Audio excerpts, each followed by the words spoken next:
ለስሙ ቀለበት አድርገሃል። እንዴት ነው የምታስበው? ለምንድን ነው ቅዱስ ቤተሰቦች ጋር ሽማግሌ ማትልከው? አንተ ደግሞ ምን ሆናል? አሁን በዚህ ሰዓት ስለዚህ ነገር ይታሰባል? ከብሩክ ጋር የተኛችሁበትን ቪዲዮ እሱን እንፈልጋለን። ምን? መቼም እየቀለድሽ መሆን አለበት። እዛ ቤት ሰለሞን ስትገቢ ምንም ነገር ለማድረግ ቃል እንደገባሽ አስታውሽ። እና ከሰውየው ጋር አብሮ መተኛት የሚያካታል እንዴ? ዋናው ስራሽ ታዲያ ምን ሆነና? እነሱን እሳትና ጭድ አድርጎ መውጣት አይደል? ስለዚህ ወደህ ሳይሆን በግድሽ ታደርጊዋለሽ ለገንዘብ ስትይ። እሺ ቆይ ልተኛ ብልስ እንዴት ነው አብሬ የምተኛ? የሆነ የእንቅልፍ ክኒን ወይ ደግሞ የሚያደነዝዝ አይነት ነገር የሆነ መጠጥ ላይ መጨመር። ከዛ በኋላ የሁለታችሁን ልስታውልቂና ሁለታችሁ አንድ ላይ እንደተኛችሁ ማስመሰል ነው። በቃ አለቀ። እንዴ እኔማ ለምን ሉላን አንጠቀምባትም ብዬ ነው። ሉላ? አዎ ሉላ። እንደተረዳሁት ከሆነ ሞገስ የሚባለው ሰውዬ ፍቅረኛ ናት።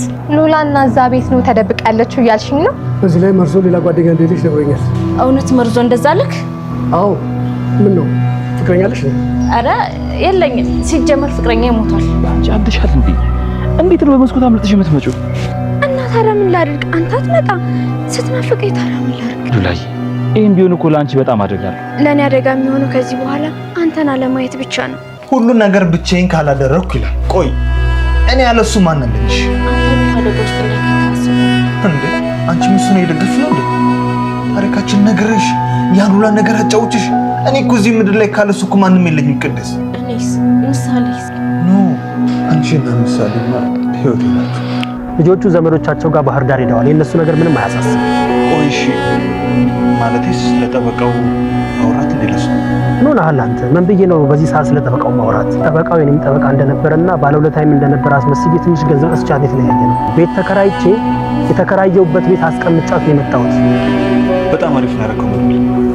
ይኸውልህ የጠበቃው ሚስት አጠገባችን ናት። አሁን የቀረችን የዝናት ናት። እሱን ነገር አልተውኩም እንዴ እስካሁን? እሱ የእኛን ሰዎች እያሰረ እያንገላታ አይደለም እንዴ? ስለዚህ እኛም የእሱን መንገድ መከተል አለብን። ያው እኛም እንደሱ ጨካኝ ባንሆንም ምን ሰውየው ብላክሜል ተደርጓል። ክለቡ ያሉ ሰዎች ልጅቷ ማን እንደሆነች በካሜራ ታውቃለች ብለዋል።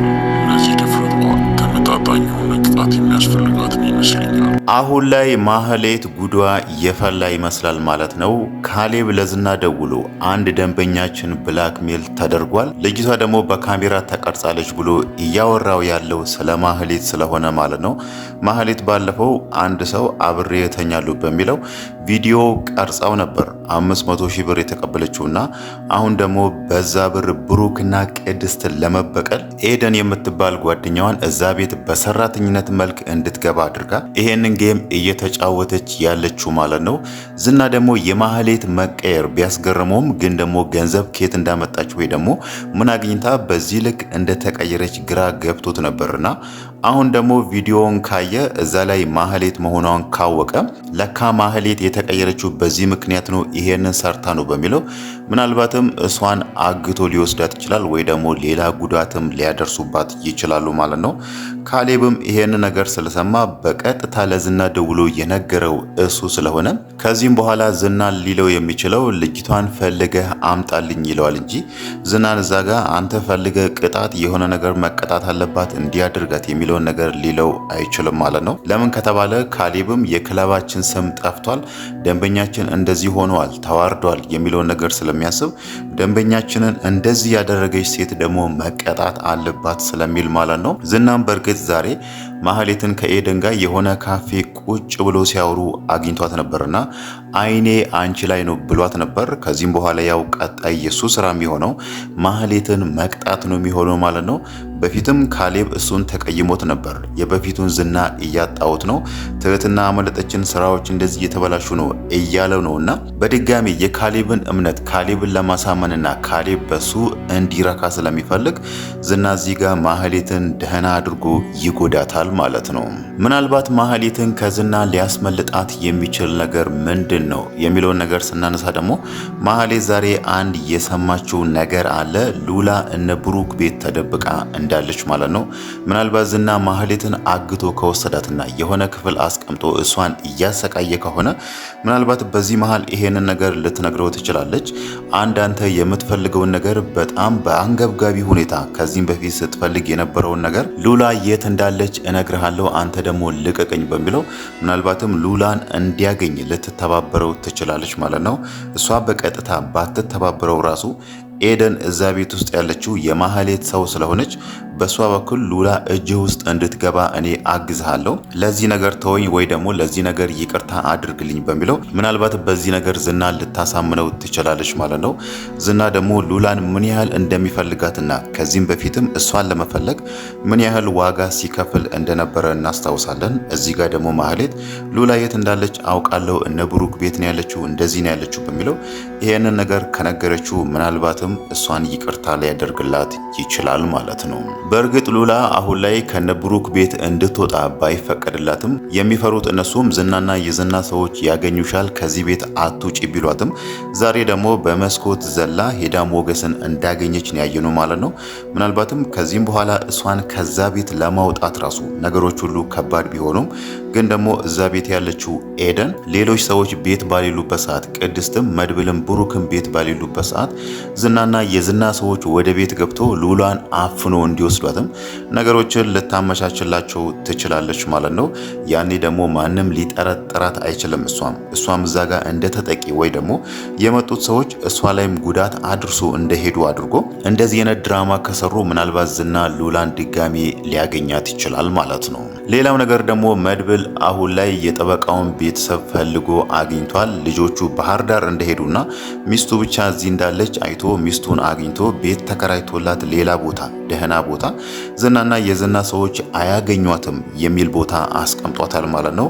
አሁን ቀጣይ የሱ ስራ ምንድን ነው የሚለውን ነገር ስናነሳ እዛ ጋር መድብል የጠቀሰው ቀጣይ የሱ ስራ የዝናን እህት መፈለግ። ከዚህም በፊት ዝና ሲሰራ እንደነበረው እህቱን ይፈልጋሉ፣ ከዛን እሷን ይወስዳሉ። በእርግጥ ዝና እንደሚያደርገው ዝና ሰው አግቶ እጅ እግሩን አሳስሮ ጉዳት እንደሚያደርሰው ሳይሆን እሷን ይወስዳሉ፣ የሆነ ክፍል አስቀምጦ እህት በእጃችን ያለችው እንደዚህ አድርጉ በሚለው ምናልባት ዝናን ሊያስፈራሩት ይችላሉ ወይ ደግሞ የሆነ ነገርም ሊያሰሩት ይችላሉ ማለት ነው። ምናልባት ዝና ይሄንን ነገር ቢሰማ ምን ሊል እንደሚችል ባይታወቅም ግን ደግሞ መድብል ከዚህም በፊት ሲያወራ የነበረው ማህሌት ብቸኛ እህቱ ነች ብላለች ብሏልና ምናልባት ብቸኛ እህቱ ስለሆነች እዛ ጋር የሚሰራውን ሁሉንም ነገር ትቶ እነ መድብል የሚፈልጉትን ነገርም ሊያደርግላቸው ይችላል ማለት ነው። በእርግጥ ሙሉ ለሙሉ ዝና እንደዚህ ያደርጋል እህቱን ለማዳን ምንም ነገር ይተዋል ብሎ መፍረድ ባይቻልም ማለት ነው። ዝና ምን አይነት ሰው ምን አይነት ጨካኝ ሰው እንደሆነ ከዚህም በፊትም አይተናል።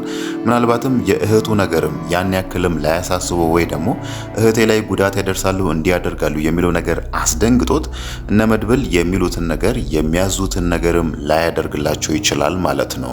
ሌላው ነገር ደግሞ ማህሌት ዛሬ ኤደንን ያዘዘቻት ነገር ነው ማለት ነው። እሷ የምትፈልገው ልጅቷንም እዛ ቤት ያስገባችበት ብቸኛው ዓላማ ቅድስትና ብሩክ እንዲጣሉ ሁለቱ እንዲለያዩ በሚል ሁለቱን ለመበቀል ነውና ዛሬ ልጅቷን ያዘዘቻት ነገር ምናልባትም ሊያስኬድ ወይ ደግሞ ሊሳካላትም ይችላል ማለት ነው። ልጅቷ የዛ ቤት ሰራተኛ ስለሆነች ምግብ ትሰራለች፣ ብሩክ ከጠየቃትም ውሃም ትሰጠዋለች። አሁን ማህሌት ያለቻት እሱ የሚበላው ምግብ ውስጥ ወይ ደግሞ የሚጠጣው ውሃ ውስጥ የእንቅልፍ መድኃኒት ታደርጊያለሽ። ያኔ እሱ ያንን ጠጥቶ ወይ ደግሞ ምግቡን በልቶ ከተኛ ልብሱን አውልቀሽ አንቺም የራስሽን ልብስ አውልቀሽ አብራችሁ ትተኛላችሁ። ከዛም በኋላ ቪዲዮ ተቀርጪና ታመጪልኛለሽ ብላታለችና ምናልባት ቅድስት ቤት ባሌለችበት ሰዓት መድብልም ባሌለበት ሰዓት ብሩክ ቤት ኖሮ እቺን ሰራተኛ እንደዚህ አድርጊልኝ ወይ ምግብ አምጪልኝ ወይ ደግሞ ውሃ አምጪልኝ ካላት እቺ ልጅ ደግሞ እሱ ያላት ነገር ውስጥ የእንቅልፍ ክኒኒ ካደረገች ይሄ እዚህ ጋር ማህሌት ያቀደችው ነገር የመሳካት እድሉ በጣም ሰፊ ነው ማለት ነው። ምናልባት ከዛም በኋላ ጥያቄ የሚሆነው ልጅቷ እንደዛ አድርጋ ቪዲዮ ቢቀረጽና ያንን ቪዲዮ ቅድስት ብታይ ራሱ ይሄ ነገር እውነት ይሳካል እውነት ይለያያሉ የሚለው ነገር ነው ማለት ነው። በእርግጥ ቅድስት ከዚህም በፊትም ብሩክ ከማህሌት ጋር ስለተኛ ያኔ ማህሌት ተቸግራ እነሱ ቤት በድጋሚ የመጣች ጊዜ ማህሌት ከሱ ጋር ተኝታ ነበርና ቅድስት ያ ነገር በጣም አስኮርፏት በጣም አስቀይሟት ነበር።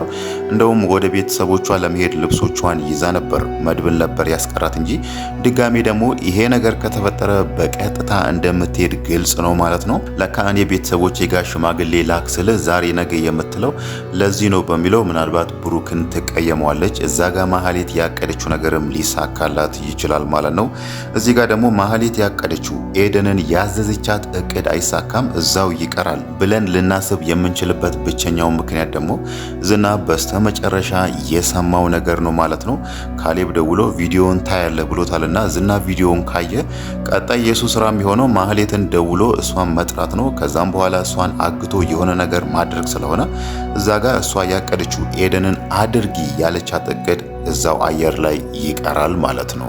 ሌላው ደግሞ ልናነሳ የምንችለው ስለ ኤፍራታና ስለ ደላላው መርዞ ነው። ኤፍራታ ለብዙ ቀናት ስትጠብቀው የነበረውን ሰውዬ ማህፀኗን ይከራያል የተባለውን ሰው ዛሬ አግኝታለችና ሰውየው ደግሞ ማህፀኗን ከመከራየት ይልቅ አሁን ላይ ኤፍራታን እያላት ያለው ሚስቱን ፈቶ ወይ ደግሞ እዛ ጋር እጮኛውን ትቶ ኤፍራታን እንደሚፈልጋት ከሷ ጋር መሆን እንደሚፈልግና በቀጥታ ከሱ ጋር እንደሚስት ሆና ልጅ እንድትወልድለት ነው እየጠየቃት ያለው ማለት ነው። ኤፍራታን ግን ከሰውየው አባባል ከሰውየው ጥያቄ ያስደነገጣት ደላላው መርዞ ለሰውየው ያለው ነገር ነው ማለት ነው። ልጅቷ ምንም ፍቅረኛ የላትም ብሎኛል ደላላው መርዞ ሲላት ማለት ነው። ለምን ከተባለ ኤፍራታ የምታውቀው ደላላው መርዞ ፍቅረኛዬ ነው ብላ ነው የምታስበው። እሱ ደግሞ እዚህ ጋር ልጅቷ ፍቅረኛ የላትም የሚለው ነገር ከተናገረ ለካ ይሄ ልጅ ለጥቅም ነው የፈለገኝ፣ እኔን ተረማምዶ የሆነ ጥቅም ማግኘት ነው የሚፈልገው በሚለው ይሄ ነገር ኤፍራታን በጣም አስደንግጧታል። በእርግጥ እሷም ለሰውየው ያረጋገጠችለት አዎ ፍቅረኛ የለኝም ብላለች። ግን ደግሞ ፊቷ ላይ ትልቅ ድንጋጤ ይታይ ነበር ማለት ነው። እንዴት ደላላው መርዞ እንደዚህ ይላል፣ እንዴት አሳልፎ ይሰጠኛል በሚለው ማለት ነው። በእርግጥ ከዚህም በፊት ኤፍራታን ነበር ስንጠራጠር የነበረው። ያኔ የደላላው መርዞ ገንዘብ ዝም ብላ ስትጠይቀው፣ አሁን ደግሞ ደላላው መርዞ ማህፀንሽን አከራይና ህይወታችን ይቀየር ሲል ይሄ ፍቅር የተባለው ነገር ጥያቄ ውስጥ ገብቶ ነበር። በስተመጨረሻም ደግሞ ደላላው መርዞ ኤፍራታን እንደማይወዳትና እንደማይፈልጋት እሷ ማረጋግጣለች ማለት ነው።